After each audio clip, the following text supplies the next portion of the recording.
আপনাকে একটা কথা বলি, আপনি এখন গুগলে সার্চ দেন যে কফি খাওয়ার উপকারিতা কি, আপনি বেশ কিছু আর্টিকেল পাবেন, বেশ কিছু লেখা পাবেন। আবার সার্চ দেন যে কফি খাওয়ার অপকারিতা কি বা ক্ষতিকর দিক কি, আপনি আরো বেশ কিছু আর্টিকেল পাবেন, বেশ কিছু লেখা পাবেন। অর্থাৎ কফি খাওয়ার উপকারিতাটা আপনাকে জানাবে, কফি খাওয়ার ক্ষতিকর দিকটাও আপনাকে জানাবে। আপনি এখন কি সার্চ দিবেন, কি চিন্তা করবেন, সেটা হচ্ছে আপনার বিষয়।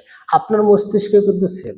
আপনি যদি ভালো কাজ করতে যান বা ভালো কাজ করতে চান, তাহলে আপনার মাথায় ভালো ভালো আইডিয়া আসবে।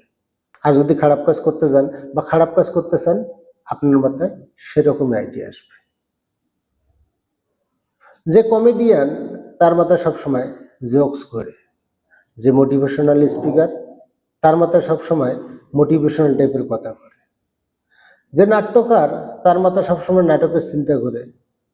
যে ড্যান্সার, তার মাথায় সবসময় নাচ গান করে। তা আপনি চিন্তা করেন, আপনি কি হতে চান।